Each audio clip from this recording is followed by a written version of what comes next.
오늘도 하나님을 향해 아름다운 고백을 나눕니다. 오늘은 시편 119편 5번째 시간 33절부터 40절이 되겠습니다. 주여 가르쳐 주시옵소서.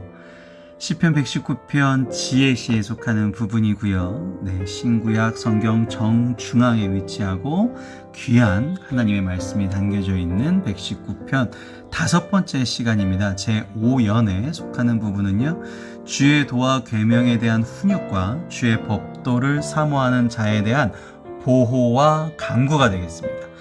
오늘은 33절부터 40절까지 보시겠습니다. 주여 가르쳐 주시옵소서. 여호와여, 주의 율례들의 도를 내게 가르치소서. 내가 끝까지 지키리이다. 가르치소서라는 단어가 나왔습니다.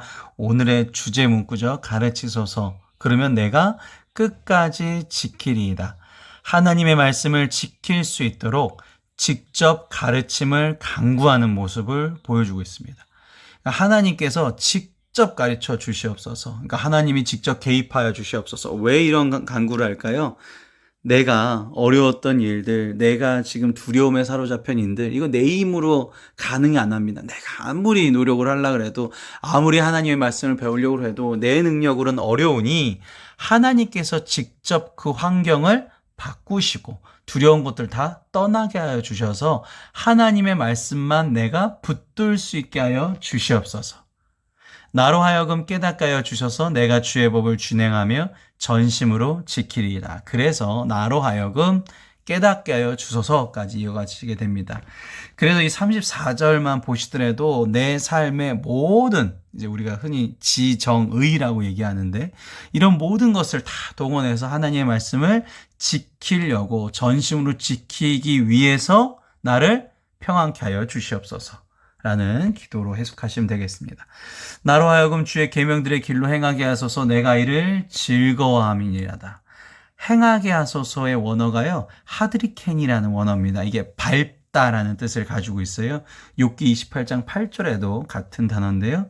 이게 어린아이가 이제 한 발 떼고 또 가고, 한 발 떼고 또 가고, 이렇게 땅을 떼고 밟고 하는 과정에서 어른이 이렇게 손 잡아주면서 인도하는 모습을 상상하시면 되겠습니다. 이 하드리케니는 그래서 하나님께서 나를 하나님의 말씀으로 한 걸음 한 걸음 인도해 주시는 모습이다. 그래서 당연히 전능하신 하나님이 나를 인도해 주시니 내가 이를 즐거워함이니이다 라고 고백할 수 있겠죠.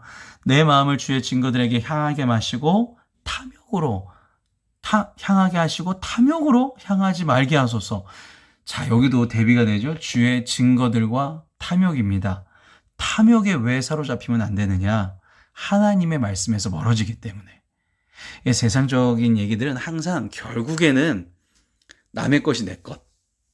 될 수밖에 없습니다. 결국 내가 뭔가에 돈을 따는 이유도 남이 불행하기 때문에 내가 그 돈을 이제 얻을 수 있고, 이런 것들을 계속적으로 강요할 수밖에 없거든요. 그런 탐욕에 사로잡히게 되면 결국 종교와 결국 하나님의 말씀과 충돌할 수밖에 없는 것이죠.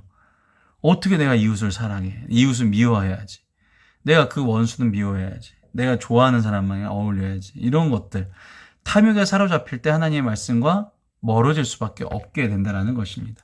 내 눈을 돌이켜 허탄한 것을 보지 말게 하시고, 여기서 허탄한 것은 쇠해라 그래서 공허하다, 오타가 나왔네요. 공허하다, 허무하다라는 뜻을 가지고 있습니다.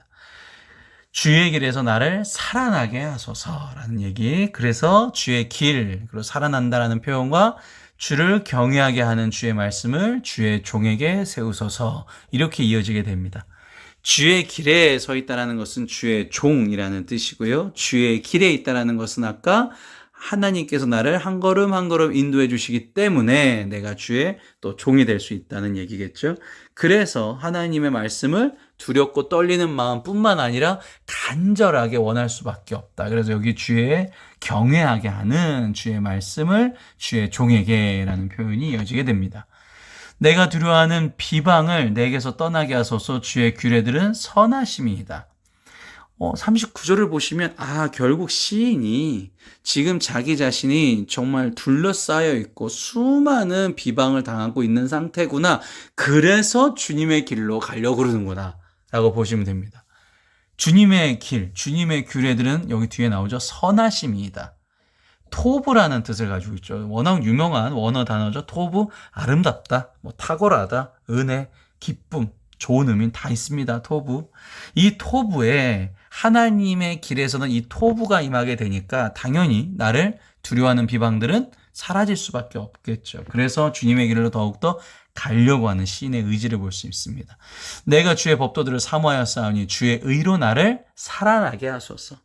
내가 산 것이 아니죠. 이제 하나님께서 나를 살게 하시는 거죠. 내가 사는 것이 아니라 내 안에 계신 주님께서 살아계시는 거죠. 우리가 세례를 받았습니다. 세례라는 것은 지금까지의 육적인 나의 장례식이에요. 이제 난 끝났어. 이제는 내 안에 주님의 형상으로 나를 회복시켜 주셔서 주님이 나를 인도하시는 삶을 살아간다. 그것이 세례 아니겠습니까? 오늘도 다시 거듭나는 모습으로 하나님의 말씀 따라 살아가시는 저와 여러분 되시기를 바랍니다. 나와 동행하시는 주님이라는 제목으로 함께 기도하시겠습니다. 사랑이 많으신 하나님 아버지 감사합니다. 연약한 저희에게 말씀하여 주셔서 그 말씀에 의지하여 살아갈 수 있게 하여 주심에 감사드립니다. 허탄한 것을 생각하지 않고 탐욕에 사로잡히지 않기 위하여 오늘도 주님께 의지합니다. 주님의 말씀을 이해할 수 있는 생각의 지경을 넓혀 주시옵소서. 주님을 보기 원합니다. 주의 길에 떠나지 않게 하여 주시기 위하여 오늘도 저를 한 걸음 한 걸음 인도하여 주심에 감사드립니다. 주님 손 꼭 잡고 놓치지 않게 인도하여 주시옵소서. 말씀에 대한 간절함으로 주님 뜻에 따라 살면서 즐거움과 찬양과 감사가 끊이지 않게 하여 주시옵소서. 사랑과 은혜가 충만하신 예수님의 이름으로 기도드렸사옵나이다. 아멘.